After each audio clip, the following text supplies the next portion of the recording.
Good evening, folks. Welcome back to another Monday night live stream. I hope you're all very well. I hope you had a fantastic weekend. And I hope that your week is going very well so far. Thank you to everybody who's joined the chat so far tonight. Thank you for a little bit of chit-chat already in the comments there as well. Make sure everybody says hello. And if we've got any new folks in tonight, then make sure that you say hello. And if you're not subscribed, please do subscribe. Now, tonight for the first, I would say the first 10-15 minutes of the stream, we do have a very special guest tonight. So joining the live stream tonight is a certain little fellow who I promised when it was school holidays he could come onto one of the live streams and come and say hello to everybody because he's got a bit of a later bedtime. So it means that you can come because you haven't got to get up for school in the morning, have you? So over here in the UK, it's currently the summer 6 weeks holidays. So look, there's VJ there saying it's Jacko. Give him a little wave then. Say hello to Grant. Hello, Grant. So, how are you doing? Good. How are you feeling about being on a live stream? I was a bit nervous at the start, but now I'm feeling great. You were a little bit excited, weren't you? Yeah. And if he sounds like he's whistling a bit, it's because a certain little boy's just lost a couple of teeth from the bottom of his mouth there. So if he starts like that, that's probably what it is. So we'll have a little look in the chat and we'll see who we've got tonight. Okay. And see who we've got in. All right. So we've got Super Pumpkin Man. Hello to you. He's saying be kind and do not forget to drop a like. Always wise words. Always wise words. Colin Mack, good evening to you as well. We've got Clyde Dashing in. Good evening. Mark Coxey, hello to you as well. We've got John Estel saying evening all. Interesting topic tonight. We'll get to the topic in a little bit and what's generated the reason for this topic as well, because there's a little bit of background behind it as well. Major Tom, hello Ed, how are you doing? Tasty Brain Drain, good evening. VJ as well saying good morning all the way from Australia. I know. How does that fit? It doesn't seem weird that is like the other side of the world, the sun's just coming up over there. It's like the sun's coming up, but the moon's rising up. It's confusing. It's confusing. John Shepherd, good evening to you, mate. He's saying, how are people doing? Yoakum, hello to you as well, fella. How are you? Haxan666 says hi to everyone. Wayne, good evening to you as well. Cleo saying, hello, fellow Earth people. VJ saying, what the heck is that mini in the picture from? It's both simultaneous, the most ridiculous and most awesome thing ever. We'll come to that in a little bit, mate. It's part of tonight's topic, so we'll come on to that one. Robert Zunk, hello fella. He's saying, guess who made it? He said it's not his subject today, but maybe I'll learn a thing or two and get to see Andy live. It's not necessarily all about like sort of the technical aspects of 3D printing tonight. It's more about the evolution of 3D printing. It's about 3D printing for people who are not into 3D printing. Is that my hair there starting to grow back? Was it with the hand on top there? Was that my bit fringe? Yeah. Nicholas Henley, good evening, Nicholas. How are you? VJ is saying, hey, buddy, nice to see you again. Hi. You can't see him, though. You can give him a wave, though, can't you? Tasty Brain Drain saying, hey, Jackson. Ed saying hello as well. Clyde saying, all well and good, Andy, but it's pretty late for you, though. It's pretty late for both of us, isn't it? Probably. Everyone's saying hello to you. Nice to meet you. Tasty Brain Drain saying he's liking your videos so far, Jackson. Thank you. So, yes, Jackson decided he wanted to start his own YouTube channel. And how many videos have you got up so far? 3. You've got 3, but you've got 2 more that he's waiting for me to edit them and upload them, aren't you? Yeah, I've not made like the week 5, but wait, we'll put like one of my videos in the link. Yeah, we'll get them. Look at him. He's like an absolute pro. He's already plugging his own videos on my stuff now. Thanks very much, mate. So Thank you. We'll get on to do that one. Yeah. Let's have a little look as well. John saying, evening Jackson, are you better at rolling dice than your dad? Do you get more 6s than I do? To be honest. Yeah. I normally roll 1s and 2s. Yeah, I think it's in the genes. We'll both get it, don't we? Yeah. And there's Mum commenting saying, "Hey Jack, all my 2 favourite YouTubers." She says all the nice things. Yeah. Ed saying £5 a tooth from the Tooth Fairy don't sell for less. I think he lives in a place where the rates are much higher than what they are here. Yeah, it's not £5. It's only 2. Only 2. VJ is saying great job on the channel as well, Jackson. That Declan, his little boys enjoying your videos. That's nice as well, isn't it? Yep. Mark Zielinski, hello Mark. He's saying, how many pounds for a tooth nowadays? It was a couple of pounds, wasn't it, for your tooth? Like the first time I got like a £1 and a No, £1. you didn't get. Oh, you sorry. Yeah, you got two £1. Yes. And then this time I got a £2. You did, yeah. But they went. You're saving them for a toy, aren't you? Yeah. John saying he hates the 6 weeks holidays. He works night shift, and all the local kids keep him awake. so he sleeps during the day and goes to work on a night time, and all the kids are out playing, waking him up. Well, yeah. Tough luck. Mark's saying that you'll have to tell him more about the videos as well. So what kind of videos do you like making at the minute? You've been making Friday Night Funkin' videos. Gaming videos, aren't they? Like video games. Also, my cousin Eva's also made a channel. Go check out. Yes. All right. Okay. Okay, she's got one video uploaded. Yeah. Oh, that's a good start, then, isn't it? Yeah. But we've been playing quite a bit of Fortnite as well, haven't we? Yeah. Yeah. When I will put some Fortnite on my channel. Just once I've finished like some games. Like I need to get used to the channel first. You're just getting used to making videos, aren't you? Yeah. But it's a little bit of a 6 weeks holiday project. Yeah, I will get onto Fortnite, but just not now. Yeah, just not yet. Cleo said, I once got a 1921 US silver dollar from the Tooth Fairy. It would have been easier to spend £2. Yes. And Super Pokemon said, since I missed the deadline for last month's challenge, I decided to strip the mini and start over again because I can. And halfway done this month, I tell you what, my progress is progress. Very, very nice. Zingbo, hello to you as well, mate. He's saying, evening all, apologies for being a little late, and hello to the new co-star. Yeah. I'm not sure this will be a regular thing. You'll normally be asleep on a Monday night for school the next day, but we're making most of the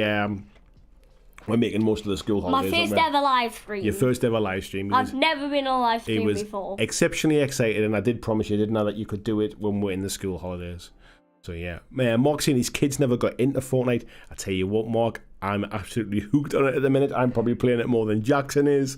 But yeah, we've managed to we picked a game. So obviously I've got 3 sons. I've got Jackson and I've got 2 older lads as well who are Adam and Sam. They're at uni, but they're on their summer holidays, their summer break at the minute. And I decided to see if we could get a video game that we could all play together online.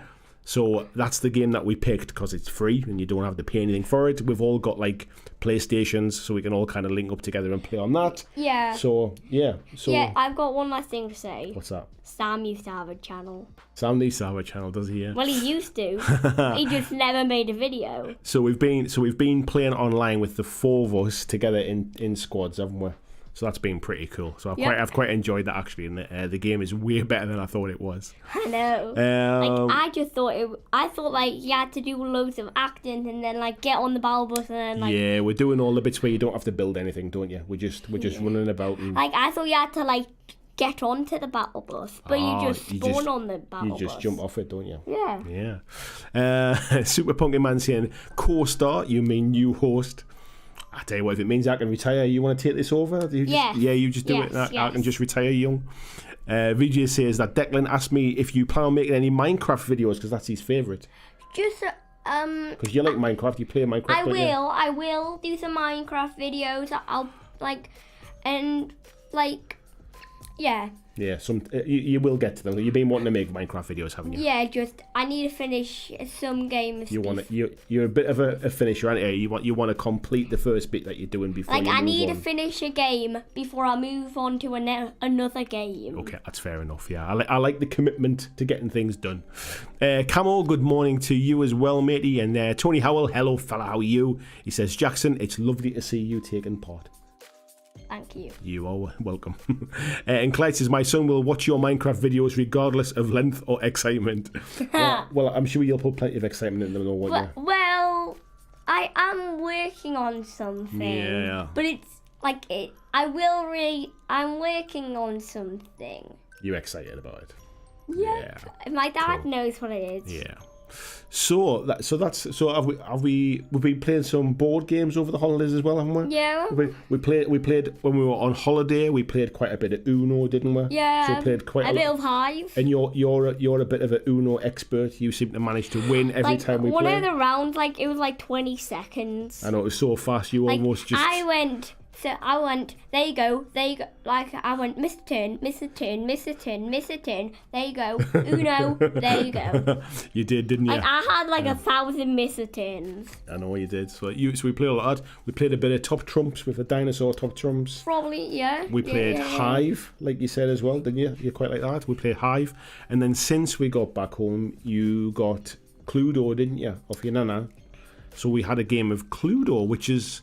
It's changed a little bit from since I was a kid. I've not played Cluedo in a long time. Instead of Mrs. White, we've now got Dr. Orchid, Orchid, whatever you want to whichever call it is. Yeah. So for some reason, Mrs. White was removed from the game, wasn't she? Strange. I have no idea why. Which one's next now? Let's have a little look here. VJ saying a completionist. You know what a completionist is? Somebody that finishes everything before they start something new. This is clearly not going to be a miniature painter.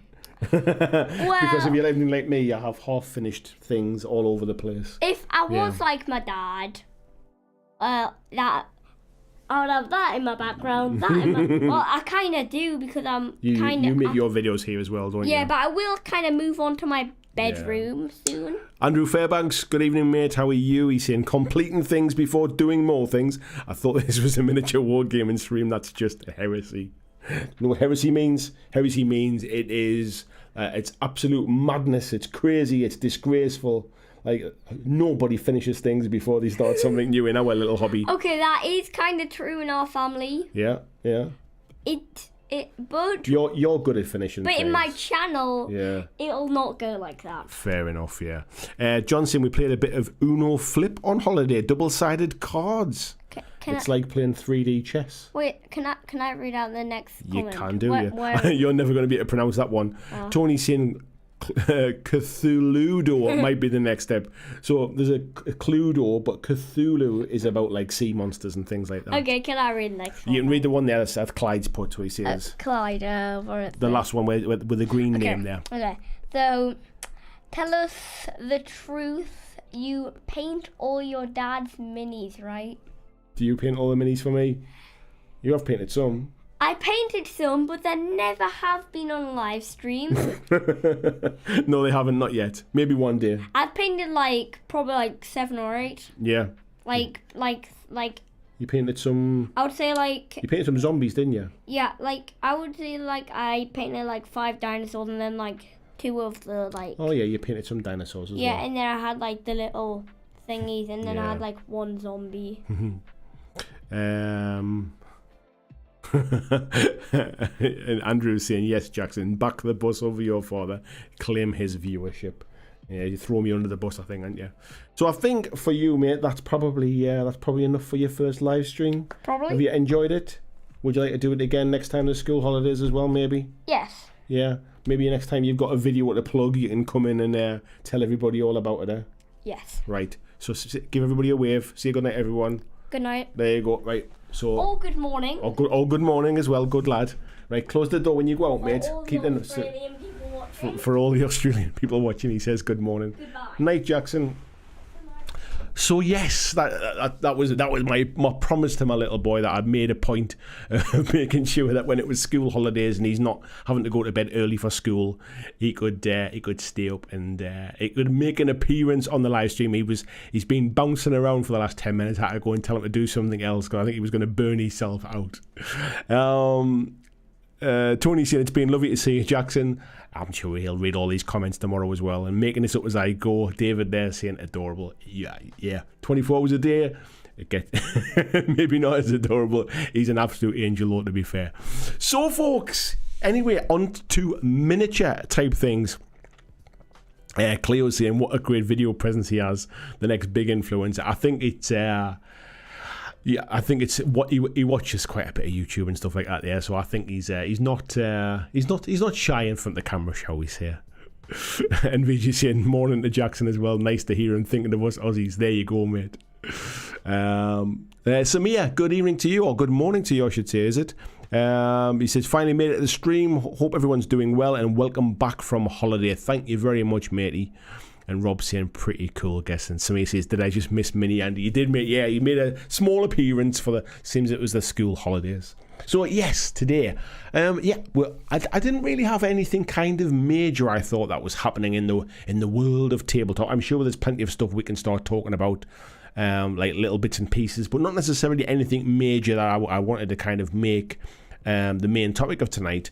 But one of the things I wanted to talk about was 3D printing of miniatures, and that basically that not all 3D printed miniatures are created equal. And the reason that this has kind of sprung up for me is I'm in the middle of making a video at the moment for a game called Grid Wars, or Grid Wars 2.0 to give it its full title, by a company called Titan Forge, I think it is. And they're working in partnership with My Mini Factory, and My Mini Factory has a bit of a spin-off company called Only Games, and Only Games basically will 3D print the miniatures for you and then ship them out in the post. So if you're somebody that's not really into 3D printing, it's not for you, you don't want to be messing about with resins at home and stuff like that, you don't want to create a whole new hobby, companies like Only Games, like I say, through My Mini Factory, essentially basically will 3D print the miniature files for you and send them out. And we'll come on, I'll show the website and stuff like that, and we'll have a little look at it. But they've sent me some miniatures out as samples basically for this particular this Grid Wars game, just to take a look at. I haven't received the game itself yet. That's still it seems to be on a slow boat from Poland at the minute. It's taken over 2 weeks to get from Poland to the UK at the moment, so that's what's delaying the video at the minute. But I've been doing the work in the background on scripting and stuff like that. But yeah, they sent me some miniatures. I've got them kind of here, basically, which are obviously not going to show up much on camera, but I'll show you some photographs of them and stuff. But one of the things about them is that these are very, very different to 3D printed miniatures that either I've printed off myself or that I've seen from other people that have printed them off. And the reason that they're different is the fact that the folks at Only Games or My Mini Factory use a different kind of resin. I asked them what kind of resin it was because I wanted to kind of talk about it, and they said it was like it's a bit of a secret. It's a proprietary resin that they've kind of concocted with a resin manufacturer, and it's their own recipe type thing. So they're not going to kind of sort of come out and tell you. But what I would say is it's not only very, very highly detailed, which you kind of expect from 3D printers these days, but it's got a lot of like bend and flexibility in it. I'm just going to come and stand a bit closer to the camera and give you a little bit of a kind of a sample of what I'm talking about here. So excuse me while it goes a little bit quiet. So I'm sure you can probably pick up some of the sound here, but if I zoom in, you can see kind of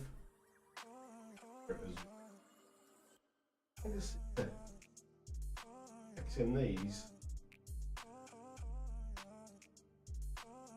like there's lots of movement in them, miniatures. And the one that was in the thumbnail as well there, on these guns.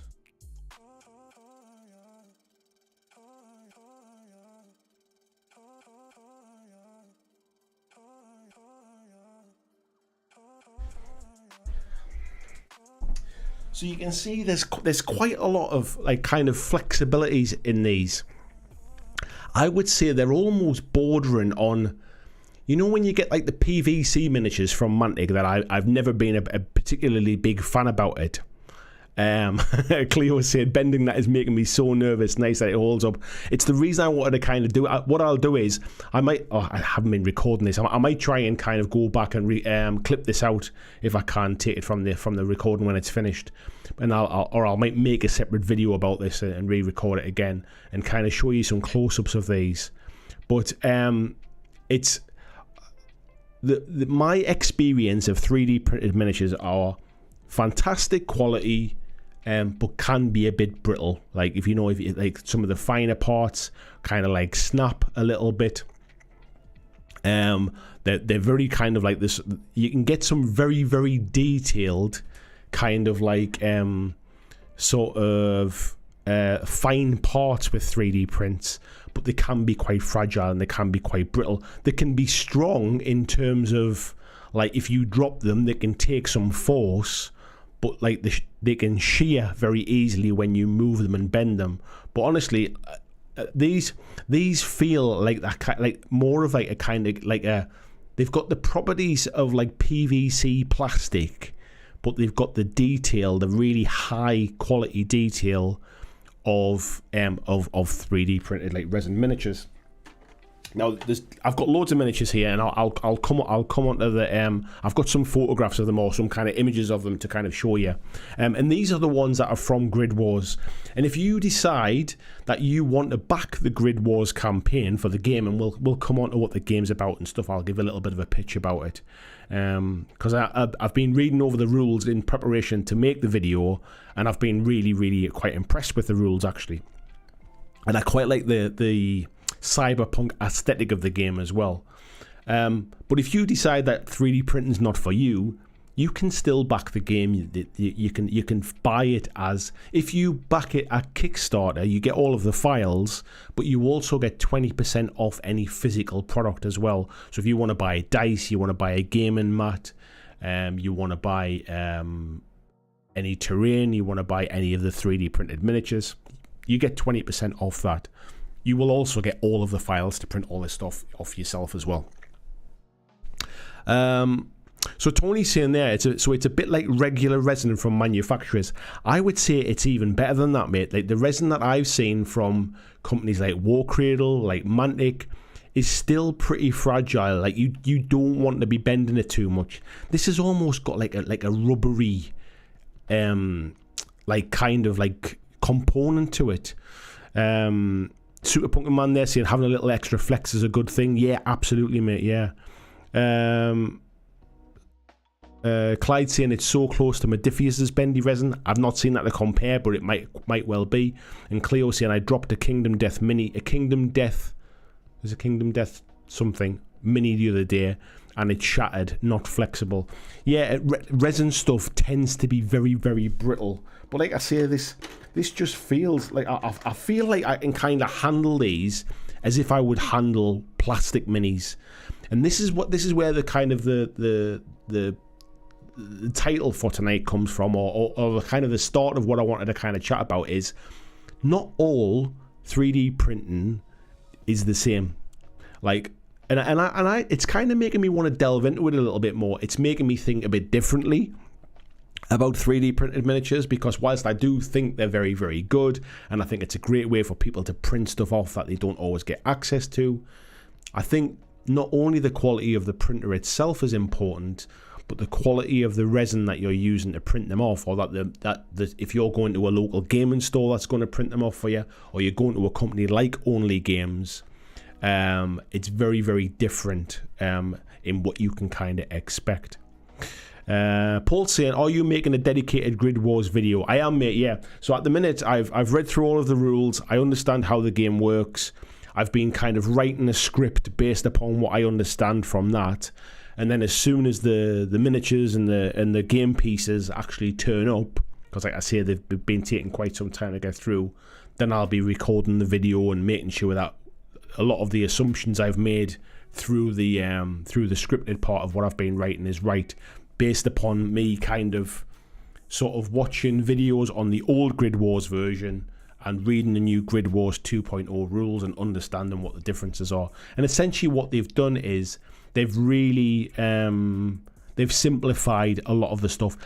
Imagine basically you've got a company who made a game called Grid Wars, and then after they had it out for a while, they got some feedback, they realised there was things they could have done better, and they basically kind of improved on it. They tidied it up, they streamlined some bits that didn't need to be as complex as they were. So I think I understand enough about the game before I've played it to start working on a script for it. But once it comes, I'll play it through, and then I'll be able to have actually some product to put in the video as well, and that's why I'm kind of hanging off at the minute. VG is saying, love the mini, don't think I've got the bandwidth for a new game, plus the Grid Wars lore and rules I've seen on my jam, but I'll watch the video for sure. Yeah, I appreciate you watching the video, but yeah, not every game's for everybody. The quality of these minis is making me look like at 3D printed miniatures a little bit differently. I've always thought of 3D printed miniatures as 3D printers files are for people who like to 3D print minis, and for everybody else, you can kind of go and buy all of the plastics and the resins and all that kind of stuff. But this is starting to, because of like companies like this, it's starting to kind of turn the tide a little bit, where I think now actually buying 3D printed miniatures from a reputable company is actually that the quality of them. Yeah, if I go back to when I received some 3D printed miniatures from Privateer Press for the new War Machine, I wasn't particularly impressed with them. But no disrespect to Privateer Press, but they're a company that's not known for 3D printing. It was the first stuff they'd done, and they were just starting to get started in the world of 3D printing for their manufacturing processes. Now, a company like Only Games, who's, like I say, is part of my mini factory, like I think they basically told me they're printing kind of in excess of about 4,000 of these things every day. So yeah, they've got plenty of experience printing this kind of stuff off. Tasty Brain Drain saying, I like being able to buy physical minis since I don't have access to a 3D printer. Yeah, I agree, mate, as well. And like I say, I know a lot of people have like local gaming stores and things like that. But then I guess the local gaming stores are basically producing miniatures equivalent of what you could do yourself at home. What I would suggest with companies like this are they probably have better quality 3D printers, more kind of industrial scale a little bit.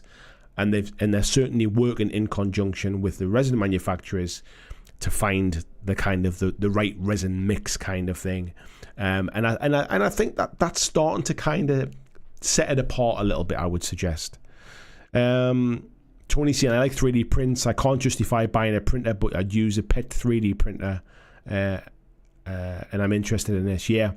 Super Pokemon says, while I still need to get better at 3D modelling, I do not think I'll ever go as far as making whole minis, but replacement pieces from conversions. Yeah. Evening, Big Dave. How are you? VJ saying, I heard the 3D prints from Privateer Press were pretty average. I'll be perfectly honest. They sent me out the 3 different boxes, I think it was, of 3 different factions. And I didn't think the quality was good enough to even warrant basically kind of making a video on them, really. I thought it was quite poor. And it was disappointing, if I'm perfectly honest. There was missing parts. I've mentioned this before. There was parts missing from all of the boxes, so I couldn't complete any of the 3 box sets that they sent me. And I just thought, yeah, like, life's too short. I'm not getting paid to make this kind of video. I basically, and I also don't want to just make a negative kind of video of, oh well, the boxes weren't complete, the quality's garbage kind of thing. I'm not really into that kind of negative stuff, so I basically just put the stuff to one side and moved on. Paul saying, I bought a model of a sci-fi APC from a company called Core. I was under the impression that they cast their stuff in resin, but I'm 100% certain it was 3D printed. I think a lot of people these days, mate, I think if you're making a lot of the same thing, then casting your resin is probably still the most sort of speed or cost effective way to do it. But if you're doing it like a piecemeal, as people order stuff, like a lot of kind of these kind of resin companies are now, 3D printing as from a machine is probably the most, if not economical, probably the most efficient way to do it. Ed saying he'd love a 3D printer, but I don't have room. I mean, to be fair, they don't take up a lot of space. I've got my 3D printer just right here beside us. I don't use it a huge amount, but it doesn't take up a massive amount of space. John saying, was Privateer Press the one you did the video about last year about the safety issue from Gen Con? That is the one, mate, yeah. I managed to get some parts sent out to me after that video, but yeah, I wasn't impressed. And to be fair, they might have improved since then. It was nearly, well, it'll be around 12 months ago now because of Gen Con just gone.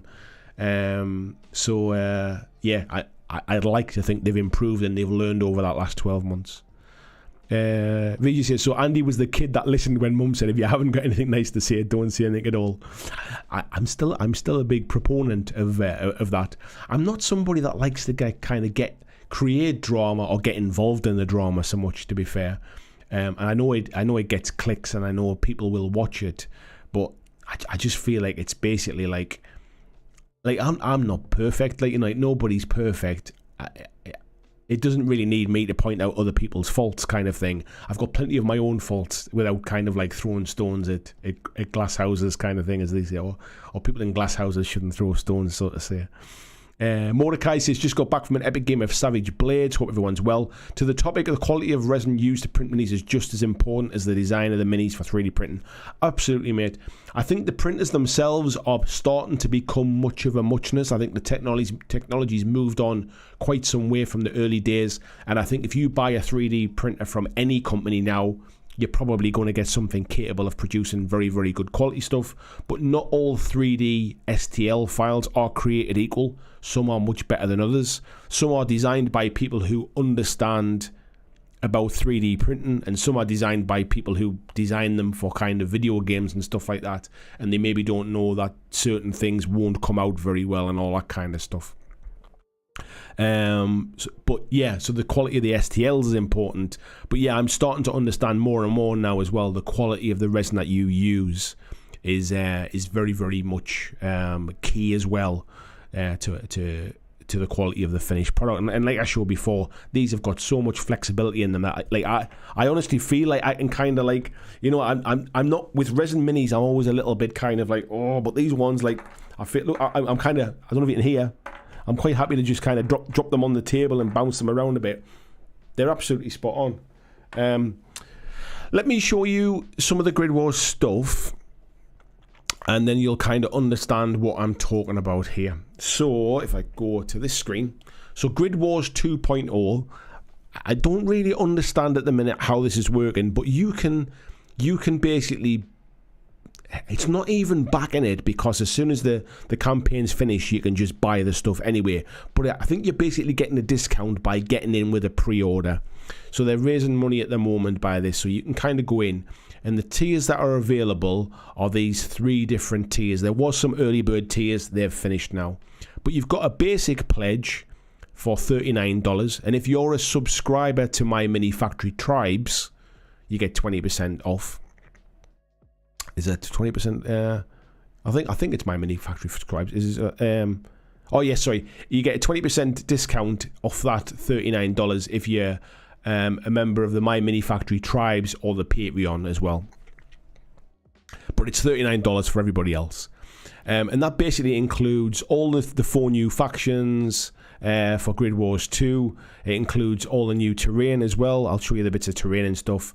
It includes like an environment, basically a toolkit, which is basically 3D printable dice, tokens, neutral units, hacking terminals, all of the bases and the mines and everything else.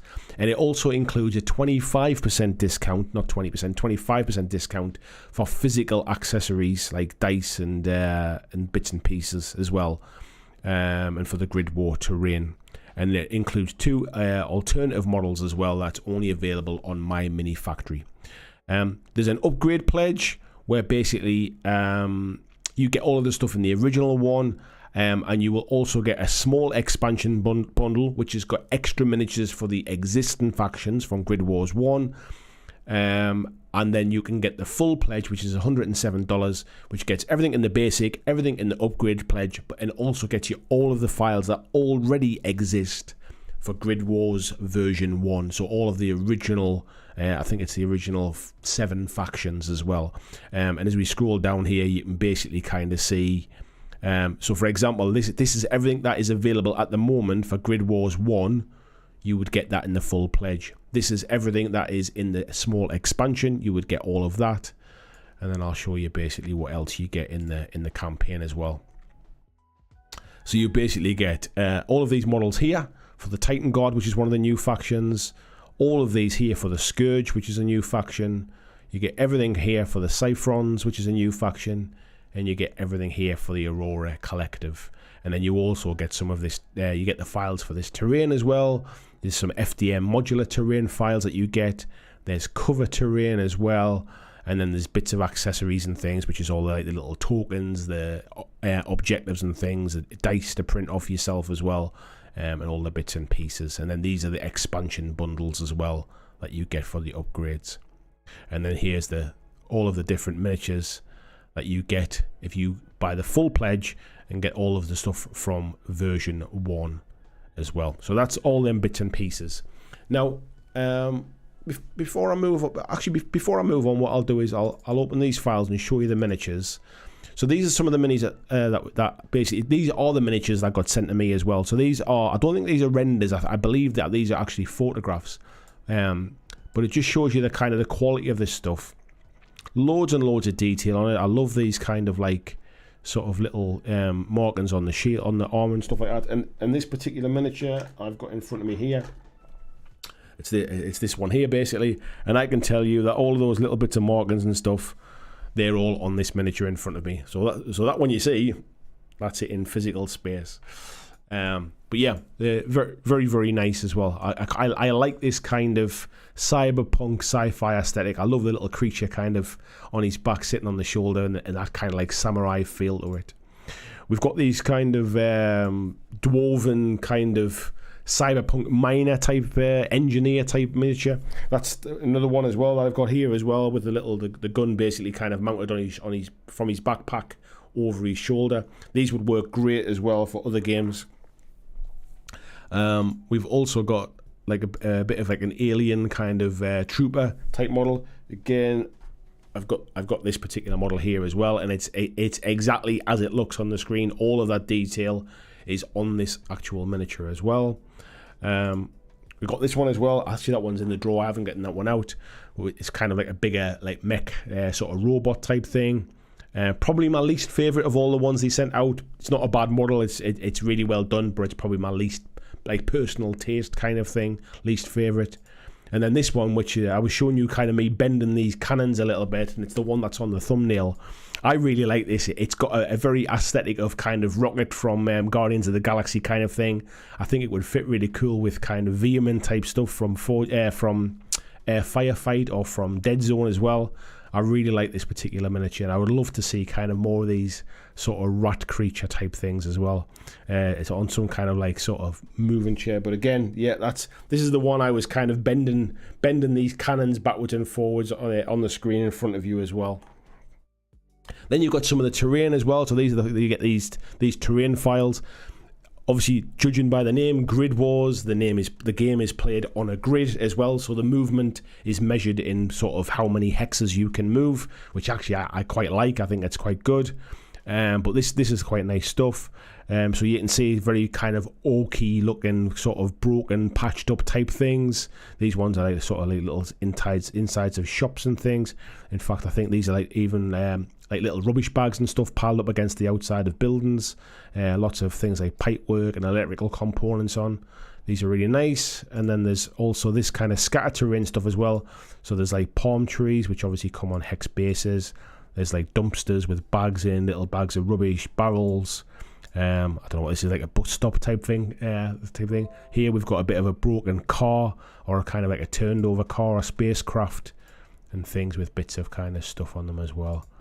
And then this is one of the other miniatures. This is the one I had on screen. I was kind of bending its legs backwards and forwards, and you can kind of see the detail on this one as well. But yeah, they're great minis, and it's nice to actually see them. It's one thing when they go, oh, well, there's the STLs, you can print them out yourself. But to actually see the physical ones printed out and see what they look like is really, really nice. So yeah, so that's the campaign type thing. If you want to get in on it, you absolutely can. Of course, if you don't, you can still buy these afterwards as well. And these are available on as I said before, My Mini Factory. And My Mini Factory is I was a bit confused as to what My Mini Factory was. I thought it was just kind of like a place where you could go, like a shop where you can buy STL files, but they do lots of other bits and pieces. They've got the tribes thing, which is basically where you can join and you get discounts of lots of different companies' files. You can just go to the store and you can just sort of browse through it and find the things that you like.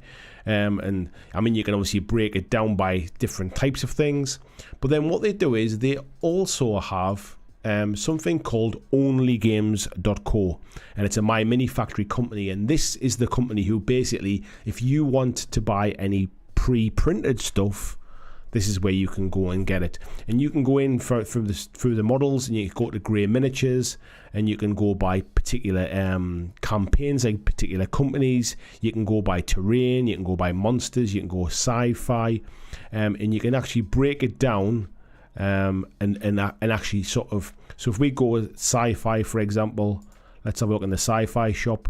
You can break it down, and you can either go by the name of the range if there's something specific that you're looking for, and obviously there's a lot of things here that are good for like sort of kit bashing and things as well. Or you can even go down, you can buy size, you can buy class. So if you're trying to buy something specific for like a sci-fi sort of RPG game, you can buy it by the kind of class of something. So let's say a wizard, because there's only 5 of them. Let's have a look and see what sci-fi wizards we've got. So they've got a few different kinds. There's one there, and then basically it's there's the file there itself, and you can kind of see what the model looks like. So it's a bit of a Psyker type thing for like an evil Psyker for a 40k-esque type thing. And basically it says it's basically shipped in 10 working days, and it tells you a little bit about it. Basically the creator basically gets their royalties, and then basically it tells you exactly how to pay. You can pay by multiple different ways to do it as well. So this is what I mean now about it's like it's not 3D printing has kind of moved to a point where you can still just buy models that are 3D files, but you can buy them where somebody else prints them for you now. And there are some reputable companies who are producing high quality stuff as well, because there's always a worry about buying like an individual file and getting it shipped out, especially resin stuff. But speaking for the stuff that I've been sent here, the quality's been fantastic. And then you've got their pre-colored stuff, and I was talking a little bit about this after the UK Games Expo as well. And these are all the pre-colored miniatures. Now, they're not the cheapest of things, but if you factor in how much it would cost you to buy a miniature and then pay somebody to paint it, it starts to kind of stack up a little bit at that point. So they might not be the cheapest of things, but by the same stretch, they are coming kind of almost like pre-painted, for example. So for example, if you would like, let's have a look at this little leprechaun here. So £9.75 gets you this 3D printed leprechaun, and it comes coloured. It basically comes exactly like that. That's how your miniature will arrive.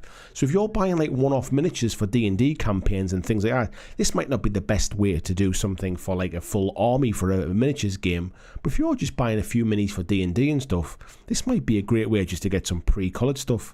Like here's a 32mm dwarf. You can kind of see it there. It just basically comes pre-coloured, and that's how it comes. So yeah, so things have moved on quite some way from the days of just kind of like cheap STL files, as we would have once called them. Let's have a little look at the chat and see what folks are saying.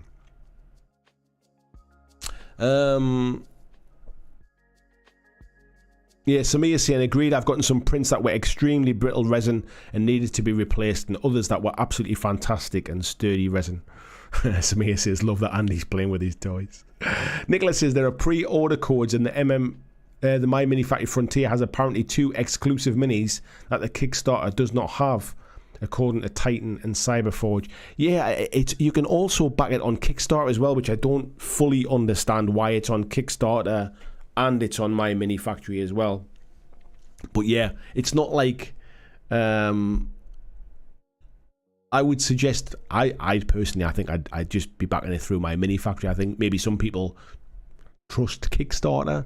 I'm not really sure what the difference is in this case. Maybe it's just more for awareness and visibility. John says, I've just blown about £120 on resin figures, not for gaming, just to paint and display 2 75mm gladiators, 5 1/10 scale busts, and 4 World War II 1 fantasy bust. I think when you're buying the bust stuff, like, it doesn't have to be as robust because it will be a display piece.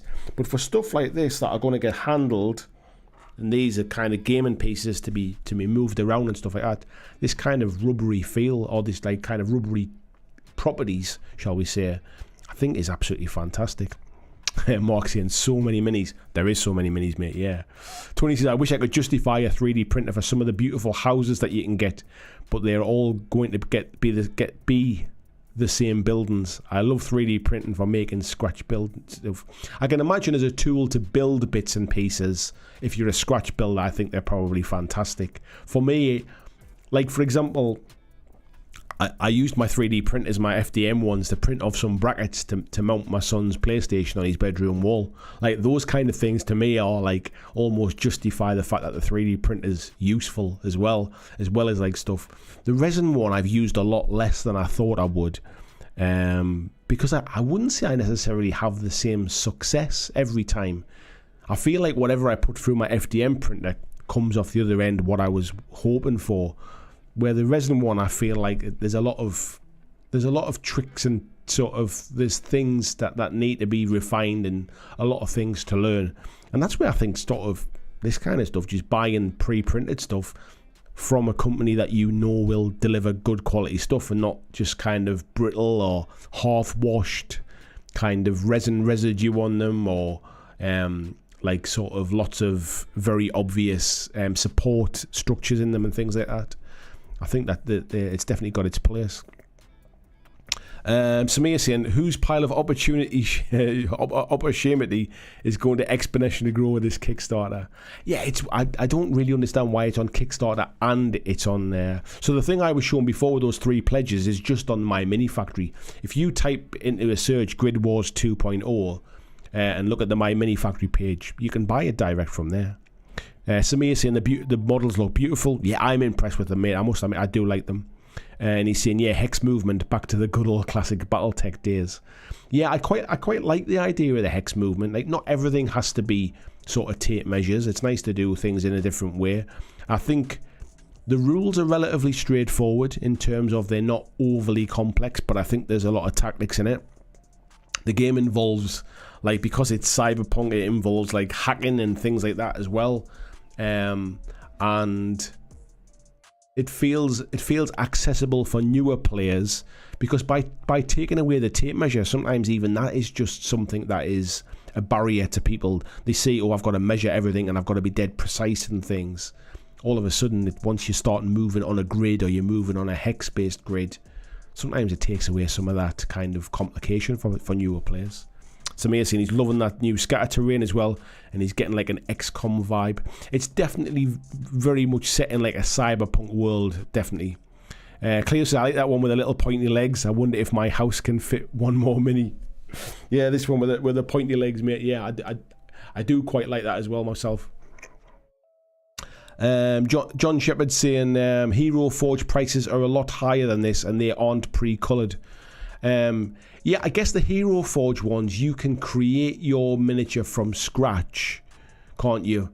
Although maybe you can't with everything. I'm not familiar with the Hero Forge stuff, but yeah, it's definitely worth checking out. But check out that onlygames.co. I'll put all these details when I do the proper Grid Wars video as well. But yeah, I was quite impressed with just the amount of stuff that was on there. And yeah, VJ saying the pre-coloured stuff I saw at UK Games Expo was pretty impressive. Those pupils were madness. Yeah, it's amazing. Like the fact that you can get pre-coloured stuff now. Samir saying pre-coloured, does that take the fun out of mini painting? I think for a lot of people, mate, there isn't any fun in mini painting. If you're somebody that's just like an RPG player, maybe the painting side of things doesn't interest you in the slightest. Maybe you just want characters to kind of represent your party on the tabletop, and you want them to look nice, but you don't want to have to buy loads of paints, or maybe you don't have the skills yet to do it. So I think it has its place. I don't think it's going to replace like full armies for people, because I think it will get quite expensive. But then I say that there's plenty of people who pay commission painters to paint their armies. Major Tom says, oh, my mini factory, the ones who are butting heads with Green Stuff World. No, mate, that's not them at all. I think they're called We Print Minis, the ones that's banging their heads with Green Stuff World over that brush cleaner thing. Completely different companies, mate, nothing to do with each other. And VG is saying, yeah, it depends how much you enjoy the painting part of the hobby. Yeah, like I say, not for a lot of people, the painting part is the least enjoyable part for them. I think for some games, like board game pieces and things like that, like I can see, like in the future, right? You know, when you buy Kickstarters and they come with a lot of miniatures, and they're very much board game. Let's take like sort of Hellboy from Mantic, for example, would be a perfect example of a game where if you could get pre-printed or pre-painted miniatures in that box, I think for a lot of people that would absolutely suit them down to the ground. They wouldn't need to paint everything. Some people still would, in the same way some people customize cars even though they don't need doing. But for the vast majority of people, I think for board game type stuff especially, I think it's definitely got its place. Samir saying, I can see this being really good just to get out of the box and get playing right away. Yeah, exactly, mate, exactly. And VG is saying, yeah, some minis are more pleasant to paint than others. 100% true as well. It's me saying, very true. My hobby space is littered with projects that feel like a chore. There's certainly certain games where I wish they'd turned up pre-painted.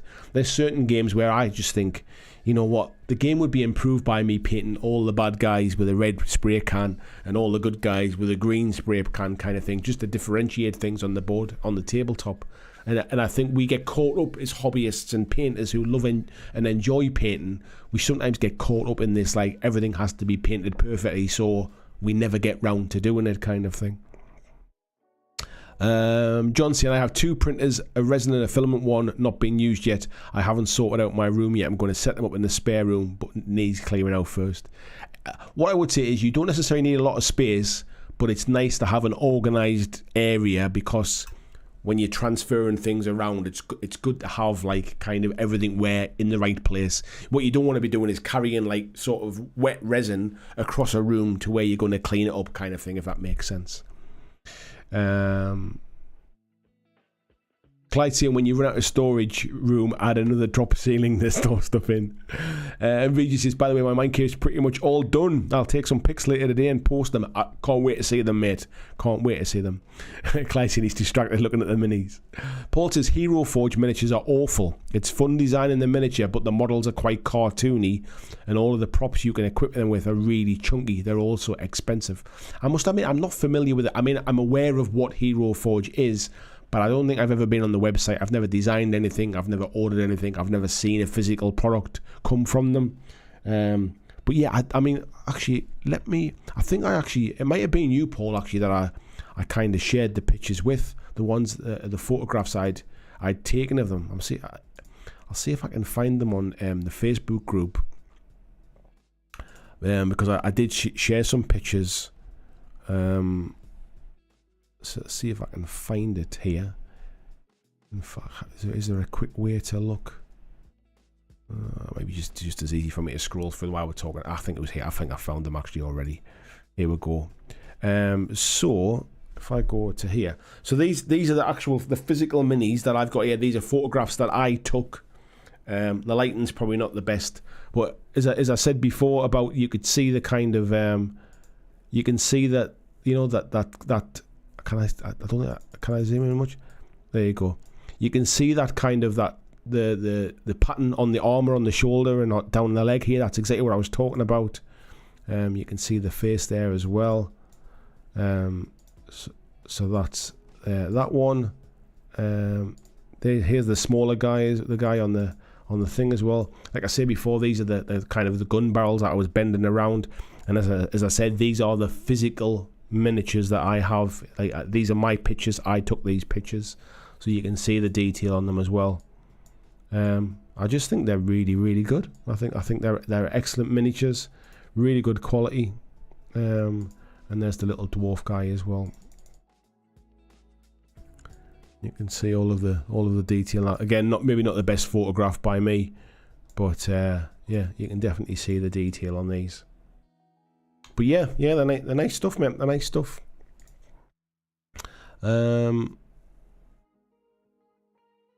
Greg Cherry says, describe pre-coloured. Have you seen them in person? I have seen them in person. I've actually even got one. Give me 2 seconds. I'm not sure if I can put my hands on it quickly.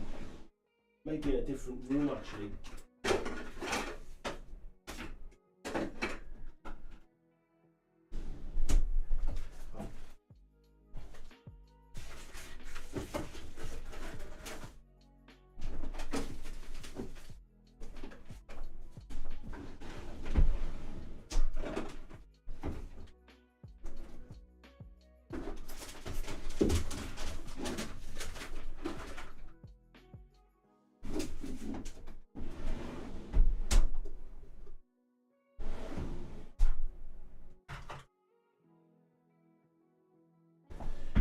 No, I'm not sure where I've put it at the moment. I think I've put it somewhere for safekeeping, but I'm just looking around to see if I can see it. I've got one at home here. Let me see if I can find the pictures, because I took some photographs of them when I was at. Oh, I might have done it on Twitter. Let's have a little look. If I go to my profile, if I can go to my media, I might be able to find the photographs of it from when I was there. He says going really fast and scrolling back over. There we go. So these were the pre-colored miniatures that this company makes. So so they look kind of like almost a little bit like you've slap chopped them and put kind of a wash over the top kind of thing. But I would suggest in the flesh, the quality of them is better than that. Like there's a nice gradient to them. There's some highlights and there's shading in them, and it's all done as part of the 3D printer. So that they are printed like this. So my photographs were just done very, very quickly on the day, and they probably don't show them off to the best. But I've got a miniature somewhere. I don't think I've got a picture of the miniature that I've got. But it's I mean, you can kind of see on this one with the whites and the blues. You can see here with, I mean, it's, I don't know if I can't really zoom into these Twitter pictures. They're not the highest resolution quality, but you can kind of see. So this is what I mean by pre-colored or pre-painted. I think pre-colored is probably a better term. Pre-colored miniatures. And yeah, I have seen them in person, and I was super impressed with them, mate. Haxan saying painting's a huge part of my hobby, and because I do it so much, I'm pretty quick. Took me 7 days to paint Zombicide, Undead, or Alive core books. That's pretty good going, mate, to be fair. I think for some people, painting is the hobby, but for some people, especially when it comes to board gamers or RPG players, that kind of thing, painting's not even on their radar, really.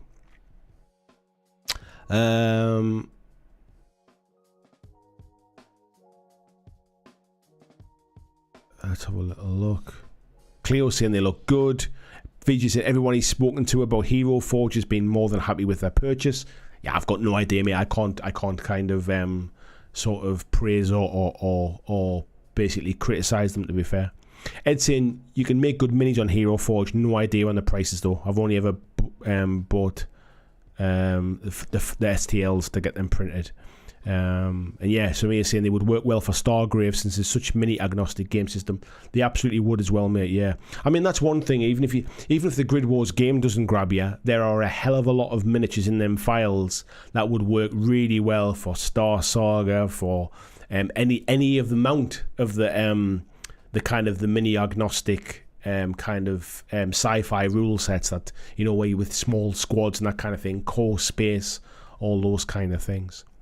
Samir saying, imagine people now just logging onto the stream and saying no Andy, but hearing all the rummaging around. Yeah. Super Pokemon says, I can't remember the site, but I found a different build your own custom character mini, and it's GW quality after printing, but it's expensive because you have to pay subscriptions to unlock everything. Yeah, I think we're kind of in the Wild West at the moment in this kind of stuff, where subscription models seem to be the order of the day a little bit, and everybody's trying to find out how best to monetize this technology a bit, I think. John said, on another subject, I usually buy my basing supplies from Bird Sand and Grit, and I usually purchase from Wilco, but they've gone into administration. The shops are still open, but not sure for how long.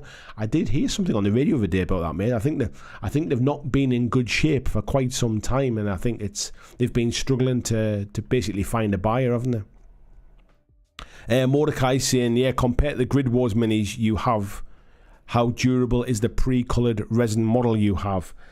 I'm trying to think back, mate. I'm assuming, I'm trying to think. I would say, off the top of my head, I think it was a bit more rigid than these, but certainly like sort of no worse, like no more brittle than like sort of any other sort of resin manufactured products kind of thing. John, but I would suggest that because these are not pre-coloured, they can probably use a different resin, and these ones are much more sort of gaming piece, rubbery, plasticky kind of quality. Yeah, John said he remembers seeing them at UK Games Expo. And Super Pumpkin Man says, yeah, printing the mini was reasonable, but buying all the DLC skins in gear was ridiculous. Yeah, I think loot crates now is the way to go, isn't it? Paul says the printing goes ever on have also put one together, so there are currently 3 different miniature customizers available, but that company version is also expensive, $70 per themed asset pack. Wow, it's quite interesting now, isn't it? All that kind of stuff. I mean, I'm not saying that it's not good value for what you get, but there's a lot of choice now. Like, there's no way, like, you're going to subscribe to everything. It's a little bit like TV. Nobody, or very few people, I would suggest, subscribe to Sky TV, Apple TV, Netflix, Amazon TV, Disney Plus, Hulu, Peacock. Like all the different, I would suggest very few people subscribe to everything, and I think miniature sort of STL files and that kind of stuff is very, very much gone that way now. So yeah, so that oh, let me just close that drawer a second. That was kind of when it comes to 3D printing, that was what I wanted to talk about really, and get your thoughts. I mean, how many of you are really hooked on 3D printing these days? I still don't think 3D printing is the second coming of Christ kind of thing. It's not gonna change the industry the way I think a lot of people thought it would, but it is definitely altering. Oh, sorry. Let me rephrase that. Home 3D printing isn't going to change the industry the way people thought it would, but I would suggest that 3D printing as a way to get minis to people could change the industry a little bit, because I think the quality is there now. I think people were very, very put off by resin miniatures to start with, but if these are anything to go by, like, these are more flexible than Games Workshop miniatures I've got. Like, these feel like, you know, when, like I mentioned before, you know, when you get that kind of PVC miniature from Mantic, like the quality of them isn't very good. Like the assembly on them is a pain in the backside. Cleaning them up is a bit of a pain in the backside. These don't have any cleanup. They're all kind of cleaned and all the supports have been removed and everything looks great. There's no cleanup on them. The quality is fantastic in terms of the detail, the flexibility, and the kind of like the ability to just use them as miniatures and toys and gaming pieces without worrying about them cracking or snapping or kind of breaking in half if you drop them. I like this. To me, I hadn't really thought about it until I was kind of handling them, when I was looking at them, and I was thinking, I forgot these were resin. I forgot these were 3D printed because they were just so good. And that was like, I think that's testament to what the company is doing in terms of the physical product. If you print them off on your home printer, obviously the quality of the print and the quality of the resin will be very, very different. But that doesn't mean it's worse. It just means it'll be different.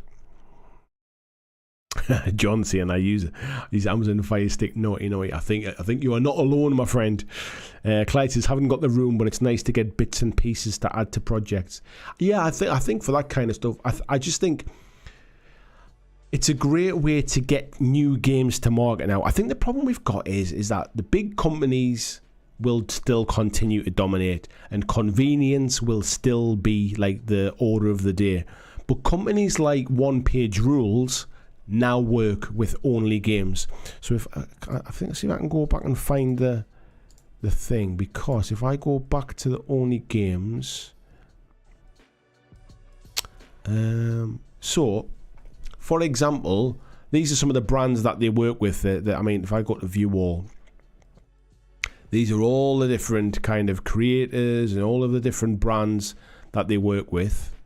And obviously those are some of the bigger ones on the front page. But if I go to One Page Rules, for example, you can choose to subscribe to One Page Rules and get all of the files and everything else. But if there's any models that you like, you can get them pre-printed from here. Now, of course, some of them are big models, and they're not going to be the cheapest ones. But I would suggest £77 for that model, which is 142 millimeters in height. So what's that? 150 millimeters, 15 centimeters. It's kind of 6 inches tall. It's a big old model, isn't it? But that's going to come to you all printed off, all kind of cleaned up, all ready just to kind of go. It says that it may require some assembly, and I'm assuming that's more of a shipping perspective. But there's everything from the big models all the way down to individual kind of standard bearers and bits and pieces. And these are, I mean, there's 28 pages of the one-page rule stuff. So if there's something that you like from one-page rules, you don't have to necessarily subscribe to the whole thing, and you don't necessarily need to have a 3D printer. If some of these you think would be perfect for alternatives for an army you're doing or something like that, or you just want to, like these kind of things, you might want some of these to put in like a Mordheim game or something like that. These are perfect just to pick up on their own. But yeah, I think like things have changed. I think when in terms of this, like it's not just a case of mates rates down the club, somebody doing you a favour, 3D printing some models off for you kind of thing. Whilst that's still a thing, it doesn't have to be anymore. Cleo said, I love the variety and opportunities of 3D printing for indie artists and prints you can assemble on screen before printing. I wish I could set up my own printer here without toxic fume paranoia. I think it very much depends on the resin you're using and the environment you're in, whether there's airflow or anything like that. But I would suggest excuse me, my throat's really dry. I would suggest it's something that my kind of rule of thumb is treat it like bleach. Like you'd have a bottle of bleach in your bathroom, you wouldn't be worried about having it in there, but you wouldn't like tip it all over your bare hands kind of thing. You'd put gloves on, or you'd wear glasses and stuff. Paul said, I only bought a 3D printer so I could print cyberpunk miniatures, as it's not well supported genre in physical miniatures. It's getting better, but digital is still the way.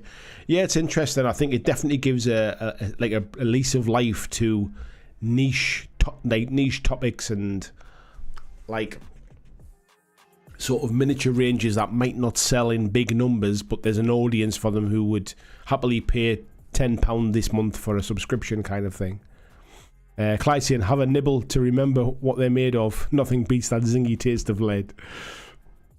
Paul saying, Unit 9 are my Cyberpunk STL purveyor of choice. I'll have to check them out, mate. Thanks for that. Anna's in. Nice to see you, Anna, from Red Rose Wargaming. Says, I'm currently loving my FDM printer. After a rocky start, it's been printing non-stop for about 2 months now, costing me a fortune in filament, but it's already paid for itself. Yeah, I said before, I've got 2 FDM printers, 2 exactly the same, and I just set them both away. And if I'm doing any projects, it's obviously half the time that it takes to print anything off now by having 2, and I absolutely love them. And I agree with Anna. I think there's a little bit of a learning curve when you first start, but I think once you dial everything in and you understand sort of what's going on, for me, it's just so repeatable. Like I hadn't used that one in like over a month, and I printed off some brackets to hang my little boy's PlayStation on the wall, and I literally just put the file in, pressed print, and away it went. Like I didn't have to kind of clean it all down and kind of fine tune it and re-level everything and all that kind of stuff. I just put it on and it worked. I'm a big fan of FDM, and I think it's amazing for big terrain pieces and stuff. Samia's saying there as well, 3D printing tech has improved like crazy over recent years. Quality's getting insane, and even the printers are becoming more user friendly. I think I would say in resin printing, there's this race to like 8K, like 2K, 4K, 8K, 6K, 12K. I don't think there's a huge amount of difference between, if you've got a decent, let's say a 4K printer versus a 12K printer, I honestly don't think there's massive amounts of difference when you're printing off miniatures, like small stuff. You'll get better results by fine tuning where you're putting the supports, by fine-tuning the angle that you print off, those kind of things. You'll probably get like better improvements through that, through better quality resin. But the prices are reasonable, I would suggest, for the technology. I think it's like, I mean, I've got a really old one. I've got an Elegoo Mars 2 Pro. It's probably, I think it's a 2K screen. It's not the kind of the latest and greatest, but for the odd bits and pieces that I print off, it's kind of good enough. Would I like a bigger one? Would I like a fancy one? Yeah, of course I would. Would I like one of those 3D printing companies to send me one like they seem to send everybody else? Absolutely, I would. But yeah, I must admit, I'm tempted to kind of delve more into the 3D printing world a little bit, because I like the idea of buying a game, like Grid Wars, for example. I like the idea of buying a game where you get the rules as a PDF, you get all of the files sent to you, and you print off the bits you want.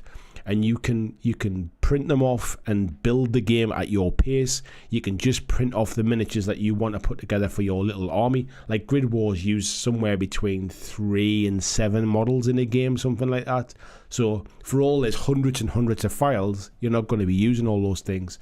So just print off the 6 miniatures that you want for you and your friend to play, kind of thing, and print off the bits of terrain that you want. I like the idea of like having a manageable game. But yeah, obviously the big companies are always still going to dominate it, because I think that's just how it'll be. Cleo says it's my personal paranoia about printers and maybe just an excuse not to get the printer set up. The bleach analogy is an excellent one.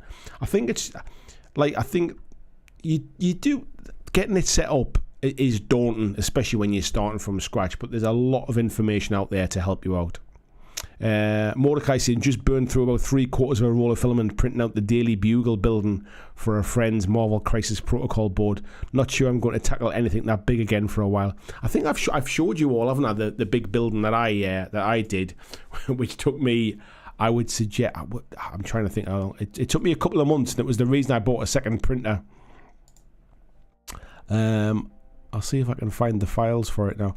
For example, just while we're talking, so these are some files that I printed off. So these are from Demon Ship by BlackJack Studios. I bought these files, and these are big pieces that were printed off on my little kind of 2K printer. The quality of them is more than good enough. So that miniature's separate. It's not on that is actually like a door. I printed off all the bases. I printed off all these little kind of units there. These little what they call like little crates and things like that. That's all stuff that's kind of been printed off on my printer. So for the stuff I need, I think it'd be kind of wrong of me to I'm not sure I could justify buying another one, to be honest. Let's have a little look here. What was I going to show you again? I completely forgot what I was going to show you. Well, we're talking 3D printing. Oh, the big building that I printed off. Yes, that's what I was going to show you. I'll see if I can find. I don't know if I've got any pictures of the building that I did. Thought I did, but maybe I haven't.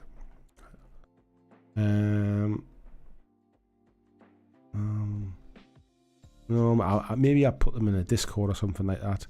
But I mean, that was the building that the 3D printer was kind of like printing off the roof and stuff like that.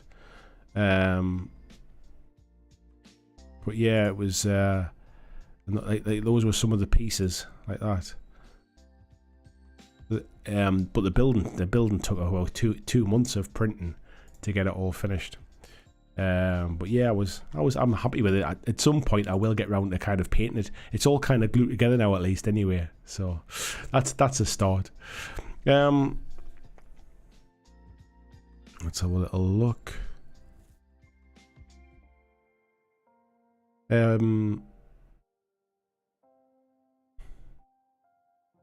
Super Punky Man saying, on a side note, me and my dad are going to see Motley Crue, Def Leppard and Alice Cooper this Friday. Very jealous, mate. I would love to go and see them. I saw Motley Crue and Def Leppard were touring together, but Alice Cooper with them is a nice little cherry on the top as well. Cleo saying, yes, give lots of likes and views so they'll send you a new free printer. Some channels seem to get printers sent out almost on a weekly basis, and I'm not sure what they do with all these printers. I don't know whether they give them away or they sell them or what, because they can't be using them all. But yeah, some of them seem to get like a new printer every couple of weeks from a different company. VG saying, rules as a PDF, print off the minis, sounds like Mantic Epic Warpath to me. The problem with it is, from a company point of view, is I don't see how they make that work. I don't see how they financially make it work. One Page Rules does a good job because they sell it as an ongoing thing, basically. So pieces of the army come out every month and pieces of the game come out every month in terms of new factions and stuff like that. I get how that works. I like how they did it with Demon Ship because it was just a one-off little kind of like, I think I paid something like about 25, 28, 35 pounds, something like that. And I got the rules and all the files that I needed. And that was kind of like a one-off type thing. And I guess it relies upon people just not just giving all of the files to their friends and stuff like that. But yeah, I think for something the size and when I talk about scale, I don't mean the size of the miniatures, the scale of how many different sculpts that Mantic might need to do something like the Epic Warpath type thing. Just not sure financially how they make it work. But I like it as a concept of delivering a product to a customer. John says, yeah, I like PDF rules, but I use Docs Direct to get them printed. Yeah, I've got a inkjet printer at home. I always print off the rules. Prime example is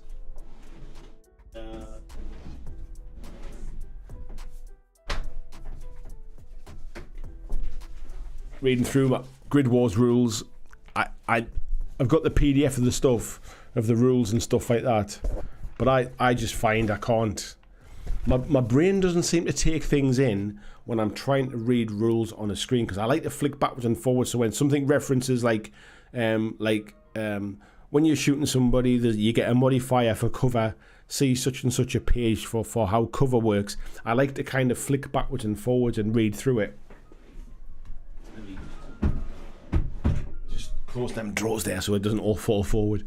I like to have a physical copy in front of me, and you might have saw the picture I took the other day. I literally went to a local coffee shop and took the rules with us and sat and read through them with a cup of coffee, because as I mentioned in the post on Twitter, sitting on your own and working on your own is quite a lonely and isolating thing. So if I've got a bit of a day of work where I'm reading through rules and I'm making notes and I'm highlighting stuff and I'm trying to understand how it works, I try to get out. If it's a nice day, I'll go and sit in a park or sit down by the beach or something like that and get a cup of coffee. If the weather's not great, I'll go and sit in a coffee shop or something like that. I like a physical rule book to actually read. It doesn't have to be a fancy book. Sometimes it's nice to have a fancy book, but as long as I've got a paper version of it, it's pretty good for me. I mean, a sign of a good set of rules is that I probably won't need them much when I'm actually playing the game, to be fair. VJ finally got his 7TV rule book. Going to give it a read today. I did hear you having some issues with getting that, mate. John saying, I binged all of Twisted Metal in 2 days. I thought it was great. I'm glad you enjoyed it, mate. I was singing its praises last week, and I was starting to worry. Am I a man of very simple taste? Is everybody going to come back and go, that was garbage? What the hell did you like about that? VJ saying, just throw it in the vault, paid for, only speaking for what I want, not for what makes sense for them financially. No new sculpts, just scaled down and tweaked if necessary. Yeah, I mean, if we're just talking about what we want, give it away free, you know what I mean? But then that's not necessarily that's not how businesses work, is it? I guess they have to make some money out of it, otherwise they've basically just worked on a game for free, and like they don't it doesn't mean that they're making any money to keep going, if you like. And I worry about a company like Mantic getting hooked on a monthly subscription of something like the Vault and forgetting about longer term plans, shall we say. Anyway, John saying, yeah, I'm the same. I prefer a physical copy as well. Yeah, I don't know what it is, mate. I don't know. It's something the way I learn. I'm a very visual learner. I'm a tactile learner in those kind of things, and I learn by doing. And there's something about the act of physically turning pages and like being able to flick backwards and forwards and reference things. It just sinks into my brain better. If I try to do it like on a PDF I've got an iPad, you know what I mean? I've got my laptop. I read the book on my Kindle app on my phone when I was on holiday. That wasn't too bad, to be fair, but then it was because I was like sitting at a bar kind of thing with a cocktail, reading a book, which was quite nice. But generally, when it comes to rule books and I've got a reference and go backwards and forwards, I like to have a physical thing. Mordecai says, I print out all the PDF rule sets I play. Yeah, and Twisted Metal was a fun show. Yeah, I'm glad it was. I'll be honest, like just talking about kind of like fun things and stuff that I wouldn't normally do. I've been getting really, I'm just putting these miniatures away so I don't break them, by the way. I've been getting really hooked on playing Fortnite. As I said before, like me and my three sons, my two oldest lads who are almost 21, and Jackson, who was on the stream earlier on, who's 6, he's 7 next month. It was nice to be able to find something that we could all play together. And like like Adam's got a PlayStation 5, Sam's got a PlayStation 4. I'm fortunate that I've got a PlayStation 4 which I used to use, and I bought a PlayStation 5 when they first came out. So Jackson's basically using my old PlayStation 4. So between the four of us, we can all play together, play Fortnite together, and they've basically got a mode in the game where it's called zero build, which means that you're not building all of the big high buildings and stuff like that to kind of hide behind. So it's essentially just running around, picking up guns and trying to kind of like shoot other players. And being able to, like, the four of us to sit together with our headphones on, microphones, chatting to each other, it's just been really nice. Like, there's not a lot that my 6-year-old son and my 20-year-old sons have in common, other than the fact that they like to play video games. But it's hard to find things where they can build a relationship and have like common ground. But it's been awesome just having something to play together, and I must admit I've been really, really enjoying it. So yeah, there's something else as well that I've kind of like I didn't see me enjoying, and I absolutely did. Philip Leatherly saying, the new system on My Mini Factory seems to be like Skies Ablaze. They give a free rule book and base STL files for the 2 starter fleets. I think they make it on the extra fleets. I guess well, I think what they're doing, for example, with Grid Wars is the rules are going to be free, the stats are all free, and you essentially pay for the STL files. So if you already have loads of miniatures, go at it. Just take the rules. But then I guess that's the same for a lot of games, like Moonstone. All of their rules and stat cards are all free online. Malifaux, all of their rules and stat cards are free online. Like, there's a lot of games like that where basically they'll give you the free rules, and I think that's what shows that, like, the money people don't pay. Let me rephrase that, because they do for some games. People don't put value in the cost of the rules. They put value in actual miniatures of themselves, and this is why I think sometimes, sadly, doesn't matter how good a game is, it's sometimes how good the miniatures are and how many people you can get hooked into buying those miniatures. VG saying, quality time with the kids regardless of what you're doing is always something to be cherished. Absolutely, mate. Honestly, like, it's nice finding something that I can do with a little guy during the school holidays and stuff. Like, we're obviously doing other things as well, but like, it's nice to kind of to break it up and have something we can do together like that, which makes him feel like a bit more grown up as well. But yeah, to kind of play online games, when we're in a little party chat, we don't hear anybody else that's in the game. It doesn't matter who we're playing against. We don't hear anybody else. It's just the four of us having a conversation, the four of us chatting about the game and stuff, and a bit of banter and a bit of like gentle ribbing of each other and stuff like that. It's been really, really fun. Samir Patel says, have to run. Wonderful stream today, Andy. Thank you very much, mate. And he says, take care all, and happy hobbying. Same to you, mate. Philip says, have you seen the 7 TV games?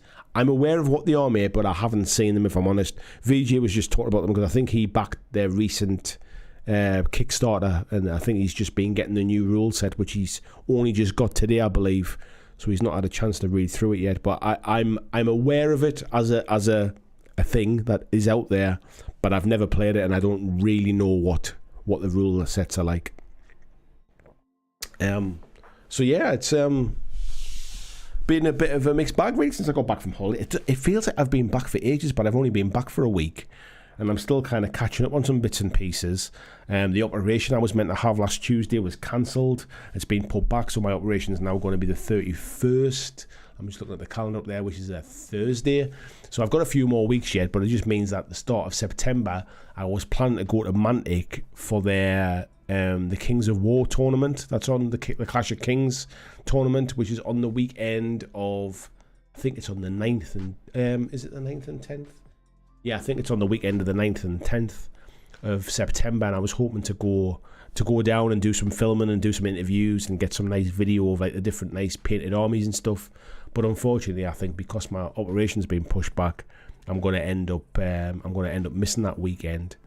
So yeah, a bit pros and cons, I suppose. It means I've got while the little one's on 6 weeks holidays, I'm not trying to recover from an operation. But yeah, unfortunately, I'm gonna miss the Kings of War event now. I was never meant to be playing in it, but I was gonna try and make a nice little, like a documentary type sort of video about, like, you know, what really goes on at one of these events, kind of thing, for folks who are curious about what, you know, like what's a tournament really like. I was hoping to try and make like a little bit of like a documentary video thing, like I say, interviewing people and getting shots of the event and stuff, but it's not to be, unfortunately.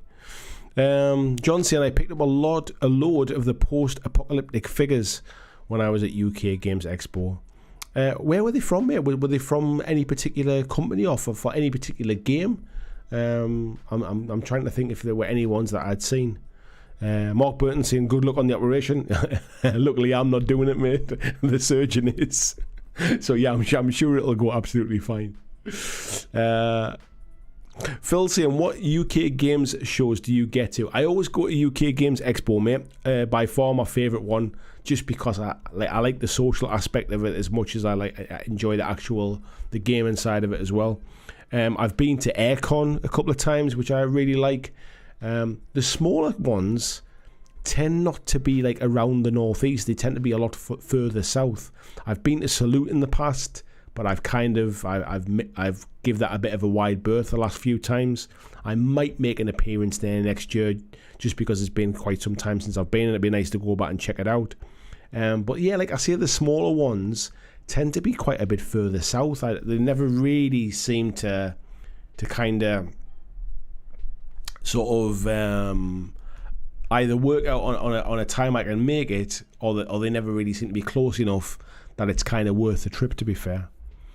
Phil saying, what about the one in Leeds and York? I have been to the one at York before, at the race course. I used to play a War Machine tournament there every year. Is it Vapnatak, I believe it's called? But I must admit, I think it's generally in like January, February time, and like very early February. And I think like the last time I went, we got snowed in. The weather was so bad. So yeah, I might make an appearance. I'm not sounding like I'm making a public appearance, kind of. I just mean I might turn up and I might check some out. But what I tend to find is a lot of the wargaming shows that are more local to me tend to be very, very heavily like leaning on like historical stuff, to be fair. John saying, from the people who do 7TV, I got the post-apocalyptic minis. That makes sense now, mate. Is it Crooked Dice? Are those the folks that do 7TV? Let's have a little look. 7TV game. Yeah, Crooked Dice Game Studio. That's the fellas that do it. Yeah. Nice one. I must admit, I'm not familiar with their stuff. I don't know. I don't think I actually realised they made miniatures as well. I think I just always assumed that the miniatures were like somebody else's stuff. But yeah, it just shows how much how little I should say I know about that kind of stuff. Cleo, thank you very much for the super chat there. Very, very kind of you. I'm sure it'll ping up on the screen at some point as well, if it hasn't already. So I've got to run too. Maybe this can go to the Tooth Fairy Fund. It looks like there might be a few more teeth still to go. Yeah, I think he's just starting, mate. The first ones are starting to kind of to go now. He's hung onto the baby teeth for quite some time, to be fair. But yeah, it's the bottom two right at the front that's gone first. So yeah, he unfortunately the first one that fell out, it happened at school, and he thought it was a hard piece of food or something in his dinner, and he threw it in the bin. So he was gutted. The second one came out the other night when he was brushing his teeth before bed, and he was over the moon that he'd managed to kind of rescue it. So yeah, he was happy with that. John saying it's often bad weather when the York show's on. Yeah, so we went down the Saturday and the Sunday to do a War Machine tournament, and I'm going back quite some time ago now. But the weather was pretty decent on the Saturday. We parked the car up, did the Saturday event, and while we were there on the Saturday, the snow really started to come down, and we're like, oh, well, I'm not going to worry about the car. We're at the hotel tonight. We're going to go into York for drinks and stuff like that. I think we struggled to get into York City Centre to go for drinks. I mean, obviously we persevered to make sure we got out there. And when we came back the next morning to try and like kind of get the cars to move them, we were like digging them out. They were like, the snow was up until halfway up the doors and stuff like that. It was really bad, yeah. Cleo saying, my parents always said the tooth fairy can find your teeth wherever they are. Yes, the tooth fairy still found his first tooth. We said as long as the tooth fairy knows where it happened, it'll be fine. So yeah, it was good, but he was good for the first tooth he'd ever lost. He'd ever lost from his mouth. He also lost like when it came out as well. Take care, Cleo. Thanks for popping in.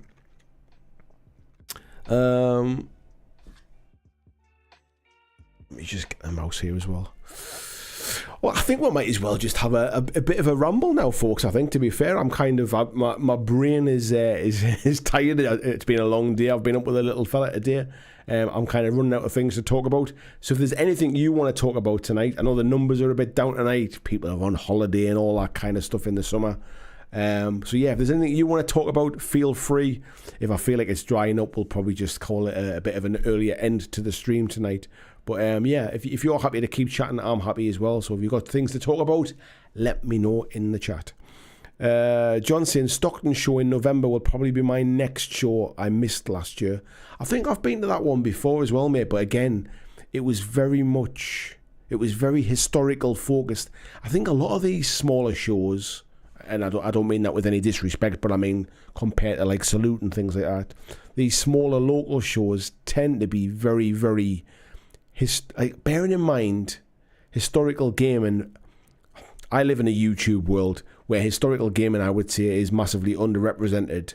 But it seems to be when you come to, even from a shopping perspective, like any hobby shops sell like Warhammer and maybe some War Machine and some X-Wing and Legion and things like that. But when it comes to wargaming shows, they seem to be very, very like historically focused randomly. Reggie saying snow without having to actually go up a mountain still gets me. Yeah, this is mine. If the snow gets bad, you always have an Aussie escape, mate. Yeah, that's it, mate. I mean, it's I wouldn't say we really get snow like particularly bad here in the UK. If you're further up in Scotland, when it gets a bit colder, you certainly get it up there. But when it snows in the UK, it's generally not the amount of snow that's the problem. It's generally the fact that we just don't have the infrastructure. The gritters never come out on time. Nobody has winter tyres. Nobody carries a snow shovel because it's like it's buying stuff for that once in a blue moon that it happens kind of thing. So generally when we get snow, everything grinds to a halt just by ill preparation, not because the weather's kind of extreme. It's not like we live where Yoakum is, like out in the wilds of Sweden there. Philip saying Recon in Leeds tend to be a mixed match of various traders. I've never heard of Recon, mate. Maybe that's something I need to look into. What time of year does that happen? John saying I watched the rest of season 3 of The Mandalorian. I noticed Moff Gideon's helmet has spikes on like Gar Saxon. Wow, I must have missed that bit. I don't think I noticed that was the case in season 3. I enjoyed season 3 of The Mandalorian, mind, I must say. I'm looking forward to seeing Ahsoka, which starts, is it the 26th or 28th of this month? I'm looking at the calendar. I'm imagining it's not going to be the 26th because that's a Saturday. It's normally a Wednesday, isn't it? So maybe 23rd it might be, something like that. Unless it's a Monday, the 28th. Could be on the Monday, the 28th. But yeah, I'm looking forward to seeing Ahsoka. VJ saying, has anyone seen Good Omens season 2? He loved it, and he's saying, how good is David Tennant? I must admit, mate, I think I watched the first episode or the first couple of episodes of Good Omens the first season, and I struggled to get into it. It just wasn't gelling with me, mate. So maybe it's something I need to go back to and try again, because there's other shows where I've started watching them and thought, it's not really for me, this, and then I've gone back to them later and really enjoyed them, like, on a second watch. So what have we been watching? We watched a show called Painkiller. That was on Netflix recently, which is a bit of an eye-opener, really, but quite a good show to watch. I enjoyed that. I just watched the first episode of the new documentary on Amazon about Newcastle United. My local team, my team is Sunderland, to be fair, so Newcastle are like our rivals. Although these days, not so much rivals. They're on a different level now, to be fair. But it's interesting to see. I like those kind of behind-the-scenes sports documentaries, to be fair. And then, to be fair, we're not far away from NFL season starting as well, so I'm looking forward to watching that. VG saying Ahsoka's going to be awesome. Declan and he have been watching Clone Wars to catch up. Yeah, there is a little bit of backstory, I think, to catch up on, isn't there? John saying 5 or 6 years ago when we had the Beast from the East was a nightmare. It was a nightmare drop of stone. Yeah, you're not wrong there, mate. Super Pokemon's going to check out early as well. See you later, mate. And VG saying, yeah, give it another shot, but yeah, different strokes might just not be your jam. It's interesting, mate, because I also started watching, which is another Neil Gaiman thing, because Good Omens is Neil Gaiman, I believe, isn't it? And I started watching, the name's going to escape me now. Somebody will tell me in the chat. It's the one with the guy from John Wick and from Dead, whatever it's called, the Western show. What's he called? Is it something McShane? Somebody McShane? Ian McShane. American Gods, that's it, Ed. Thanks very much, mate. I started watching American Gods and it felt a bit all over the place. I wasn't really enjoying it, to be honest. And I then went and listened to the American Gods audio book, and all of a sudden the show made the story made perfect sense. The audio book was so much like more descriptive, obviously, as they always are, but it almost like started in a different place to the show, and I found American Gods the book to be fantastic, and I went back and watched American Gods after reading the book, and then because I kind of had a better idea what was happening, I enjoyed the show a bit more. But I must admit, I wasn't a huge fan of the show on the first watch. Let's have a little look here. Philip saying first Saturday in December at Pudsey Civic Centre. I'm sure I could probably try and make that. I'll have to keep an eye out for that one. Blair's saying there's Harewood at Peterborough in September. Oh yeah, unfortunately, mate. Yeah, that's right bang where I just had my operation, so I won't be able to make that one, to be fair. Mark saying, any news on Henry Cavill and the new 40k show? It's all going to be quiet at the minute, mate. It wouldn't surprise me if it ends up doing similar things to what this so much promised Amazon Warhammer thing just never seemed to happen either, did it? John saying he's a Macam as well. Nice one, mate. I need all the support I can get. John saying I watched Punisher Warzone last night. I love that movie, pretty graphic. Yeah, I'm quite a big fan of the Punisher movies. Even the Thomas Jane one, the one with that's the one with John Travolta in as well, isn't it? I think. VG says so good in Deadwood, but tried the show, didn't work for me. Maybe I should check out the book. Honestly, there was something about it. Paul saying I wouldn't bother with American Gods. It's really weird and doesn't start making sense until the end of the first series. But if you're enjoying it, it got cancelled after the second series. It was weird because it doesn't make any sense, the TV show, but the book starts in a different place and kind of like starts with a story and then backtracks a little bit, and it's almost like then that makes perfect sense. So I think there was context missing from the TV show, but you're right, it didn't make sense until the end, which was weird. But yeah, I understand why it was probably canned after the second series, to be fair. And John saying, yeah, he's done Recon. He's done it a few times. Philip's saying, what 3D printers do you have? So I have an Elegoo Mars 2 Pro is my resin printer. Old one. I think you can probably pick them up for about 100 quid now if you can even get your hands on them. To be fair, because there's obviously 8K and 10K printers and all sorts of stuff now.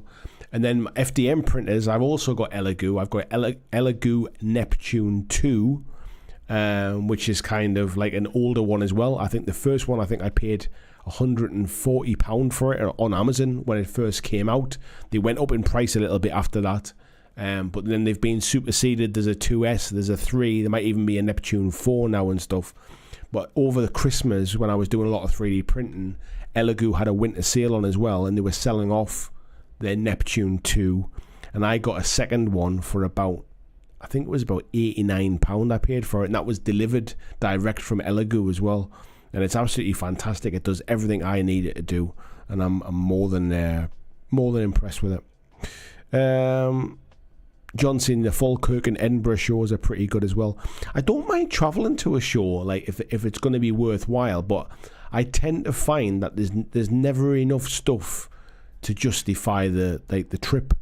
Like it's one of my criticisms of Salute. Is it's a long way to go, and it's not a cheap day out for how much there is to do there. And I find the smaller local shows have even less to do, to be fair, as well. I don't mind if you're going to go and like kind of play in an event or something as well, and you can have a look around the show while you use it more as a tournament and have a look around the show when you're between games and things. I don't mind that kind of stuff. But when the show is the reason to travel, like when it takes me longer to get there than the amount of time I spend looking around, I kind of have to wonder whether it's actually like worth the justification. VJ says if anybody wants any good audio book recommendations, he's currently listening to the Lord of the Rings trilogy, narrated by Andy Serkis. That man really is a gift to character acting. He is a good voiceover guy, to be fair, mind. Philip said, have you seen the new Sovol printers? I've not even heard of them, mate. Never mind seen them, mate. Mark said he picked up an Elegoo 3 Pro, just needs to find a place to use it. I must admit, I've stuck with Elegoo just because I find them, I just find they work. I'm not saying that they're better than anybody else's printers or anything like that, but I just find that they do what they see on the tin kind of thing. So I'm sure other printers are good. I've heard good things about Frozen, Sonics and things like that. I've never used one to comment, to be fair. Paul said, I'm not sure whether the 40k thing's is going to happen anytime soon. Current Amazon CEO really isn't happy with the studio's current spend versus the very mixed results. A 40k TV show would need quite a big budget, so maybe not on the cards at the moment. Yeah, I can imagine it. I think a similar thing will happen with whatever Henry Cavill's trying to do as well. Because I mean, I've seen things online about Henry Cavill's not the nicest guy to work with. I don't know how far they're true either. I know 40k is, I would say 40k is almost at peak popularity at the minute. I can't see it getting massively more popular unless we get more video games, unless like I'm really surprised we haven't, like, the animated series stuff that they put on Warhammer Plus would sound like the kind of thing that would go to like Netflix, would go to Amazon with a lot of their, like, with the animated stuff that they have on there. Like the League of Legends animated stuff that was on Netflix, I think, was fantastic. It was really good. I'm surprised they've not kind of tested the water with something like that, really, just to kind of see what its popularity is like. John says, I can't remember what my resin printer is called, but his filament one's a Prusa Mark III. Prusa one's a good, mate, to be fair. And Mark's saying his FDM is a Creality, a 3 Pro. Oh, nice one, mate, yeah. They're good as well. Paul says it will definitely get more popular with a TV show and some more video games. Hiding those animated shows on Warhammer Plus is a silly idea. Yeah, I agree, mate. I mean, again, it's another one of those things where they're just trying to milk the same people over and over again. I think if they look at it more as a marketing thing to get it in front of people who ordinarily might not watch it, rather than trying to get it in front of the, like, hardcore fans and just milk them for every penny they can, I think it would do them more justice, but I must admit, I've never subscribed to Warhammer Plus. I have no idea what the quality of the animated stuff's like. It might be fantastic. It might be average at best. I've got no idea. But surely putting it in front of an audience on like Netflix or on Amazon or on any of that kind of stuff, it would just be good marketing, I would think. VJ saying now that a man cave builds the next job to level the benches in the garage for 3D printing and grab an FDM unit. I think if you're into printing like terrain and like accessories like tokens and token storage and board game storage and that kind of stuff, FDM printers are fantastic for that kind of stuff. And VJ saying the Prusa slicer software is great. I use it part of his workflow. Its island detection is the best. I use the Prusa slicer as well. I used to use, what was it called again? I'm just looking here. I used to use Cura for my FDM stuff, but I found using the Prusa slicer gave me less fault and less problems, and actually better quality prints, because I think it's just a superior slicing software, to be fair. Andrew saying Henry strikes me as a stickler for sticking to the law, which would grind on producers who want to do their own things. See The Witcher. I think that's what kind of set the rumours away. I get that somebody can be passionate about the kind of like the law in the background, and there's times where I think you really do have to stick to your guns on that kind of stuff. But by the same stretch, there's also times when you need to be a bit more flexible to make it. When you're making a TV show, you need to appeal to a big audience. You're not going to put like tens of millions of pounds into something to appeal to a very, very narrow audience. So you do have to kind of open it up and make it a bit more appealing. The Witcher is probably a prime example, where sometimes you need to maybe not be as stuck on the law as making an accessible story kind of thing. Let's have a little look. Mordecai saying the new Space Marine game has the potential to be a breakout hit and grow the fan base further, but the hype right now for 40k is the biggest it's ever been. I think the original Space Marine game was pretty good, to be honest, and I think Space Marine 2 will be pretty much along this. Let me sit up a little bit here. I'm getting a bit lazy here. I think the new one will be along this similar lines, but I think again it's more to do with how they market that stuff. Because what frustrates me about these kind of things is what will happen is, and the same thing happened to the last 40k game. I forget what it was called now. The kind of like the Left 4 Dead clone type thing. What was it called again? Somebody will tell me in the chat anyway. But the same thing happened was they were giving codes out to like Warhammer streamers, like whose audience are Warhammer people, so that they're marketing Warhammer games to people who buy Warhammer stuff anyway, and I find that a weird thing. I'm Dark Tide. Thank you very much, Mordecai. I always wonder why they don't market these kind of things to a wider audience, and I think the animated shows for Warhammer is a prime example. Like my sort of like some of my friends don't play League of Legends, aren't aware of League of Legends, even though they kind of like they play video games and stuff like that, but happily watched the animated series when it was on TV and thought it was absolutely fantastic. And I think that like it's about awareness. It's about kind of getting the awareness of your product out there as well. It's the reason why things like the sort of the Premier League sort of have big events in the US and stuff like that. They're essentially trying to get their products, get their marketing in front of people who wouldn't ordinarily see it. That's what marketing is.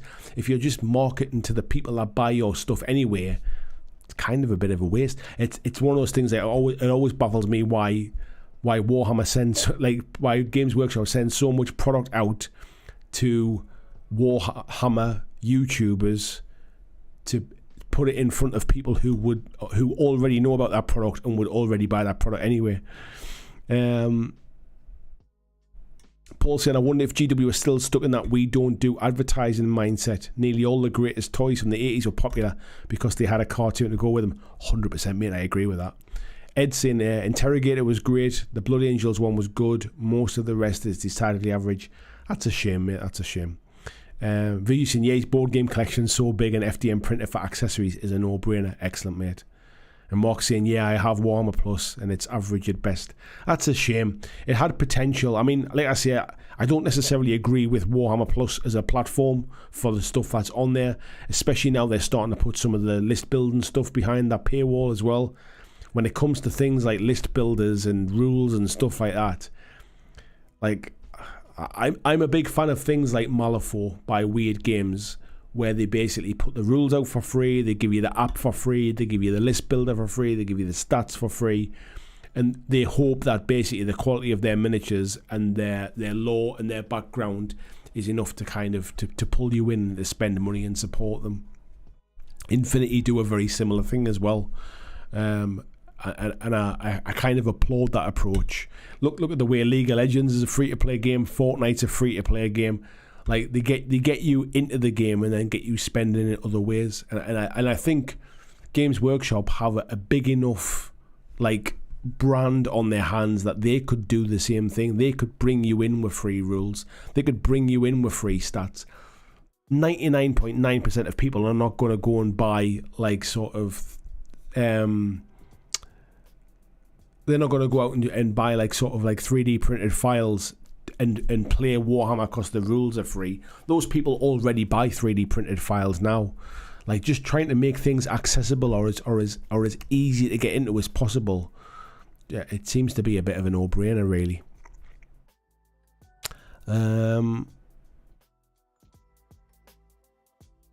Yeah, Paul's saying that the stories about Cavill came to service after he decided to quit the show, and they came from the writers and producers and seemed to jar with what his fellow actors said. It was something I read recently, that was all, and it was kind of post all that initial stuff, and it was something else about why, like, about how was he not Superman anymore and all that kind of stuff, and it was about like, you know, these things are like all just rumors, but it was about background stuff really.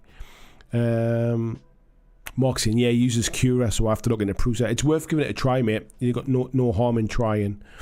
Yeah, VJ saying I stopped tolerated being nickel and downed by GW a while back, and John saying, yeah, I used Battle Scribe.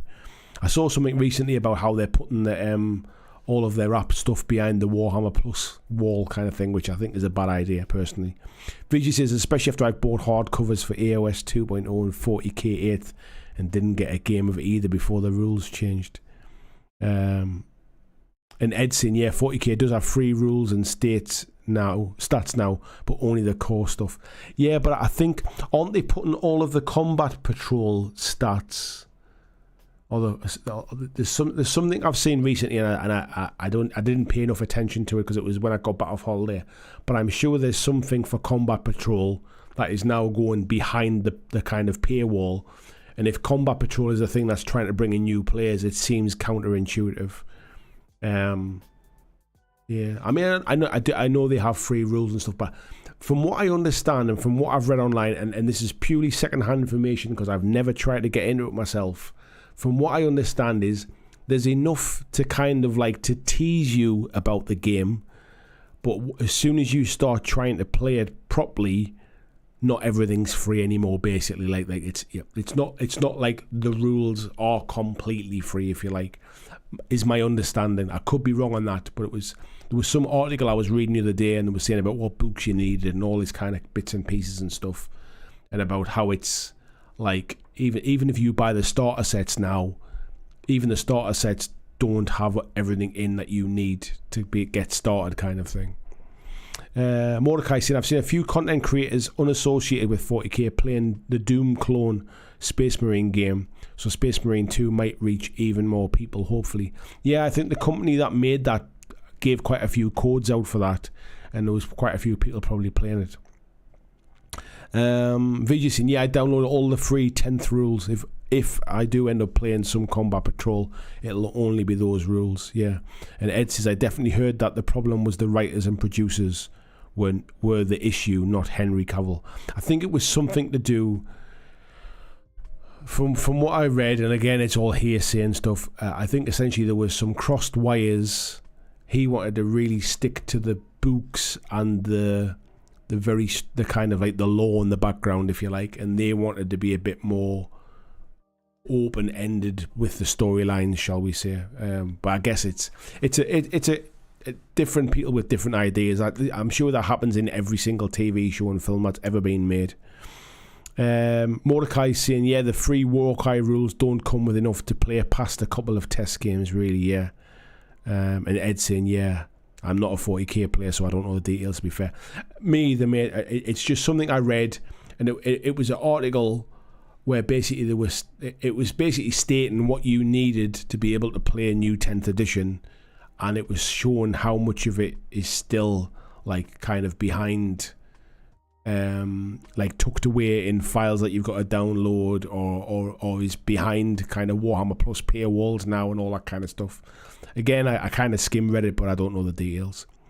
And Mark saying he's off to the gym. Catch you all later. I think I'm going to wrap it up there, folks. My throat seems a bit dry now. I've been chatting on for a few hours, and I feel like we've put the world to rights tonight. So thank you very much, everybody that's been in the chat tonight. Very quickly, Rob was just saying there, different question. Have you played or read the rules for Demonship? I was thinking about getting it. Yes, mate, I've got it. I bought it myself.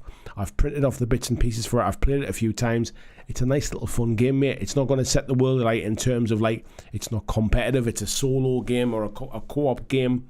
But it's a nice little idea, and I love the idea that it's on a very, very small playing surface. So, yes, I enjoyed it, mate. VJ saying, great to see Jack Owen. Thanks for the hang. No worries, mate. No worries at all. Anyway, folks, take care, everyone. Have a fantastic week. I'm trying to kind of balance looking after the little one on school holidays and try and do content stuff. I've got loads of stuff going on in the background, emails flying backwards and forwards with different companies and stuff. I've got the Grid Wars 2 stuff that I'm working on at the minute, but I'm waiting for the actual physical stuff to arrive so I can start recording the video. Other than that, though, I will crack on. I will speak to some of you in the Discord if you're a Patreon member or you're a member on YouTube here. I will see you in the Discord. If not, I might see you in and around on the Facebook group as well. Take care, everybody, and I will see you all here again next Monday. Bye, folks.